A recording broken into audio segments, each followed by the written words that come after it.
기도하겠습니다. 좋으신 아버지 하나님, 오늘도 저희들에게 새날을 허락하여 주시고 주의 말씀 가운데 하루를 출발하게 하시니 감사를 드립니다. 주님 말씀을 통해 살아계신 하나님을 보게 하여 주시고 또 이 말씀을 통해 반드시 들어야 할 것을 듣는 우리 모두가 되게 하여 주시옵소서. 그래서 아버지 하나님, 정말 이 시대 속에서 깨어있는 자, 또 이 시대 속에서 세상을 분별하며 하나님의 거룩한 뜻을 따르는 깨어있는 성도들이 되게 하여 주시옵소서. 또한 말씀을 증거해 주실 강사 목사님을 붙들어 주셔서 강사 목사님의 입술을 통해서 이 시대 속에서 우리가 참으로 듣고 깨어있게 하시는 주의 말씀을 듣게 하여 주시옵소서. 우리 구주 예수 그리스도의 이름으로 기도드립니다. 아멘. 오늘 우리에게 주신 말씀은 이사야서 44장입니다. 본문 읽기는 이사야서 44장 1절에서 8절까지 강사 목사님께서 읽어주시도록 하겠습니다. 우리에게 말씀을 증거해 주실 목사님은 그린스보로 교회를 섬기고 계시는 서준석 목사님이십니다. 목사님께서 말씀 증거해 주실 때 많은 은혜 받으시기 바랍니다. 2021년 전국 한인연합감리교회 특별 새벽기도회 3월 5일 말씀을 전하게 된 노스캐롤라이나 그린스보로 한인연합감리교회의 서준석 목사입니다. 오늘 주님께서 우리에게 주신 말씀은 이사야서 44장이고 묵상 본문은 44장 1절로 8절입니다. 제가 오늘 주신 말씀을 봉독하겠습니다. 나의 종 야곱, 내가 택한 이스라엘아, 이제 들으라. 너를 만들고 너를 모태에서부터 지어낸 너를 도와줄 여호와가 이같이 말하노라. 나의 종 야곱, 내가 택한 여수르나 두려워하지 말라. 나는 목마른 자에게 물을 주며 마른 땅에 시내가 흐르게 하며 나의 영을 네 자손에게 나의 복을 네 후손에게 부어주리니 그들이 풀 가운데에서 솟아나기를 시냇가에 버들같이 할 것이라. 한 사람은 이르기를 나는 여호와께 속하였다 할 것이며 또 한 사람은 야곱의 이름으로 자기를 부를 것이며 또 다른 사람은 자기가 여호와께 속하였음을 그의 손으로 기록하고 이스라엘의 이름으로 존귀히 여김을 받으리라. 이스라엘의 왕인 여호와, 이스라엘의 구원자인 만군의 여호와가 이같이 말하노라. 나는 처음이요 나는 마지막이라. 나 외에 다른 신이 없느니라. 내가 영원한 백성을 세운 이후로 나처럼 외치며 알리며 나에게 설명할 자가 누구냐. 있거든 될 일과 장차 올 일을 그들에게 알릴지어다. 너희는 두려워하지 말며 겁내지 말라. 내가 예로부터 너희에게 듣게 하지 아니하였느냐, 알리지 아니하였느냐. 너희는 나의 증인이라. 나 외에 신이 있겠느냐. 과연 반성은 없나니 다른 신이 있음을 내가 알지 못하노라. 이는 살아계신 하나님의 말씀입니다. 아멘.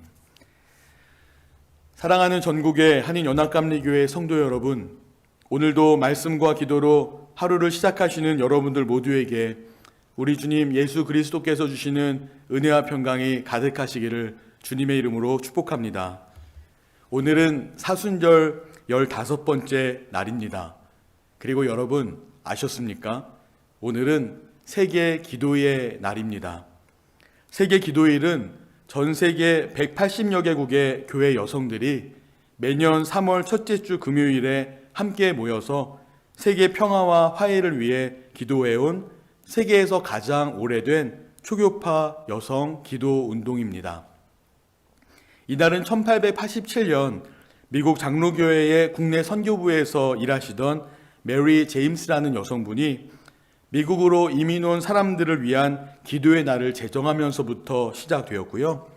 이후 이 모임이 전 세계로 확산되면서 1927년에 세계 기도의 날로 정해지게 되었습니다. 이 기도일에는 종족과 문화, 전통과 교파를 초월하여 그리스도의 몸된 교회가 각기 처한 곳에서 한날 한시에 하나의 주제로 예배하고요. 특히 이날의 예배문은 매년 각 나라들이 돌아가면서 작성하고 또 예배문을 작성한 그 나라를 위해 함께 기도해 주는 그런 전통이 있습니다.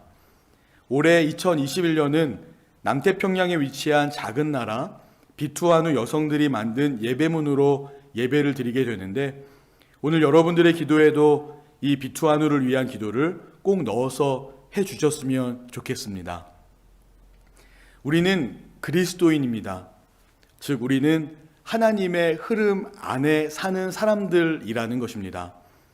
우리가 사순절을 보내면서 매일매일 예수 그리스도를 통해 우리 자신을 되돌아보는 것도 바로 우리가 하나님의 목적에 맞게 그리고 하나님의 흐름 안에 살고 있는지를 점검하기 위함일 겁니다. 그리고 그 중심에는 기도가 있습니다. 옛날에 그런 책이 나왔었죠. 너무 바빠서 기도합니다. 우리가 바쁠수록 뭔가에 우리가 빠져 있을수록 붙잡혀 있을수록 우리는 잘못하기 쉽습니다. 왜냐하면 그로 인해서 예수님이 아닌 다른 뭔가가 나를 강하게 끌고 갈 수 있기 때문입니다. 그렇다면 이럴 때 우리 예수님은 어떻게 하셨을까요? 예수님은 사역 때문에 사역을 하시지 않았습니다. 항상 그 중심에 하나님이 계시도록 하나님의 영광이 가려지지 않게 하기 위해서 매일 사역은 하셨지만 그 사역이 하나님의 사역이 되게 하기 위해서 바쁘면 바쁠수록 더 혼자 있는 시간을 그렇게 하나님께 기도하는 시간을 가지셨습니다. 이렇게 예수님의 기도는 늘 사역의 흐름이 잘못되지 않도록 하나님과 이어주는 브릿지, 즉 다리의 역할을 했습니다. 요한복음 17장을 보면 예수님의 기도가 나오는데 그 기도를 시작하시기 전에 예수님은 제자들을 향해서 이렇게 말씀하셨습니다. 이것을 너희에게 이르는 것은 너희로 내 안에서 평안을 누리게 하려 함이라. 세상에서는 너희가 환난을 당하나 담대하라. 내가 세상을 이기었노라. 이렇게 세상을 이기었다라고 선포하신 주님께서 곧바로 하나님 앞에 엎드리셨습니다. 그리고 하나님께 기도하셨는데 그 기도의 내용을 보니 예수님은 앞으로 벌어질 고난이나 염려, 걱정 때문에 기도한 것이 아니었습니다. 예수님은 하나님의 뜻을 구하셨습니다. 그리고 오직 하나님의 영광을 위해서 기도합니다. 그리고 세상에 남겨진 제자들이 오직 하나님의 뜻하신 바를 따라서 하나님의 영광을 위해 살기를 바라는 마음으로 그렇게 기도를 하신 겁니다. 즉 하나님의 흐름 안에 거하기를 원하셨다는 거죠. 예수님은 제자들에게 그리고 우리들에게 너무나도 알려주고 싶으신 게 있었던 것 같습니다. 하나님의 흐름 안에서 나아가는 것이 얼마나 중요하고 귀한 것인지를 말입니다. 물론 그럼에도 불구하고 우리에게 어려움은 있을 수 있습니다. 세상에 주는 고난과 환난은 분명히 있을 거예요. 하지만 하나님과 함께하는 길은 그래도 언제나 그것이 최고의 길임을 예수님은 알려주고 싶으셨던 거죠. 우리는 사순절을 보내면서 예수님의 고난의 모습을 보게 됩니다. 하지만 예수님께서 고난과 어려움의 길을 가시면서도 담대하실 수 있었던 것은 그 길이 하나님의 흐름 안에서의 일이라면 하나님은 언제나 함께 하실 것을 아셨기 때문입니다. 그리고 그런 하나님은 능히 도우시고 바꾸시고 회복시키시고 일으키실 것입니다. 그러니 하나님 안에 있을 때 우리는 언제나 최고의 삶을 살 수밖에 없습니다. 그런데 이런 하나님의 뜻도 모르고 사람들은 이렇게 말합니다. 너무 문제가 많아서 하나님을 잘 못 믿겠다고요. 지금 너무 바빠서 하나님을 잘 못 믿겠다고요. 그리고는 내 마음대로 내 생각대로 그렇게 세상을 살고자 합니다. 그런 우리들을 향한 하나님의 말씀은 한마디로 오늘 본문 22절 후반부에 나옵니다. 너는 내게로 돌아오라. 너는 내게로 돌아오라. 그렇습니다. 오늘 본문에서도 하나님은 이스라엘 백성들에게 돌아오라고 하십니다. 지금 이스라엘 백성들이 있는 자리는 그들이 있어서는 안 되는 자리라는 겁니다. 어떤 자리냐? 9절부터 11절에서 이렇게 말씀합니다. 우상을 만드는 자는 다 허망하도다. 그들이 원하는 것들은 무익한 것이거늘 그것들의 증인들은 보지도 못하며 알지도 못하니 그러므로 수치를 당하리라. 신상을 만들며 무익한 우상을 부어 만든 자가 누구냐? 보라, 그와 같은 무리들이 다 수치를 당할 것이라. 그 대장장이들은 사람일 뿐이라 그들이 다 모여서서 두려워하며 함께 수치를 당할 것이니라. 그러니까 지금 이스라엘 백성들이 있는 자리는 우상 숭배의 자리입니다. 그럼 우상이 무엇입니까? 우상은 자신이 가장 좋아하고 원하는 것들의 결정체입니다. 내가 원하는 것을 이루기 위한, 사람들이 스스로 만들어 놓은 목적을 이루기 위한 교만과 욕심이 빚어 놓은 형상이고, 사람들은 그것을 또 붙들고 놓지 않으려고 합니다.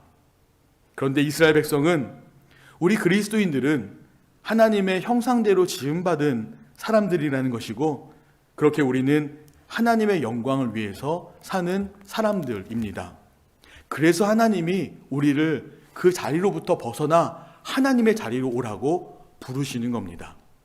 우상에 빠져 있는, 그리고 죄와 허물이 가득한 이스라엘 백성들에게, 그리고 우리들에게 외치신 것입니다. 그리고 이런 우상이 얼마나 의미 없는 것인지를, 그 우상이 얼마나 우리를 아프고 병들게 하는지를 여실히 드러내십니다. 하나님께서 우리를 부르시는 것은 다른 이유가 없습니다. 그저 우리를 사랑하시기 때문입니다. 여러분, 이것을 믿으시나요? 정말 사랑하십니다. 그래서 하나님은 우리가 누구이고 하나님은 누구이신지 우리에게 알려주시는 겁니다. 왜냐하면 내가 하나님께 어떤 존재인지, 그리고 하나님은 어떤 분이신지 우리가 안다면 분명 돌아오게 될 것이기 때문입니다. 그래서 오늘 본문의 시작도 들으라 라고 말씀하십니다. 영어 성경에 보니까 But now hear 이렇게 시작하죠. listen이 아니라 hear입니다. 내가 들으려고 해서 들을 수 있는 말씀이 아니라 들려지는 말씀인 거죠. 그런데 지금부터 하나님이 하시는 말씀은 사실 우리가 모르는 말씀이 아닙니다. 이미 우리가 다 알고 있고 기록되어 있는 말씀입니다. 하지만 이렇게 기록된 말씀이 들리는 말씀이 되지 않으면 우리는 하나님 자리로 돌아올 수 없을 겁니다. 억지로 들으려고 내가 노력하지 않아도 하나님 말씀이 살아 움직여 역사하는 말씀으로 여러분들에게 들려지시기를 주님의 이름으로 축복합니다. 오늘 이스라엘 사람들에게, 그리고 우리들에게 들려져야 할 말씀은 어떤 말씀입니까? 2절입니다. 너를 만들고 너를 모태에서부터 지어낸 너를 도와줄 여호와가 이같이 말하노라. 나의 종 야곱, 내가 택한 여수르나 두려워하지 말라.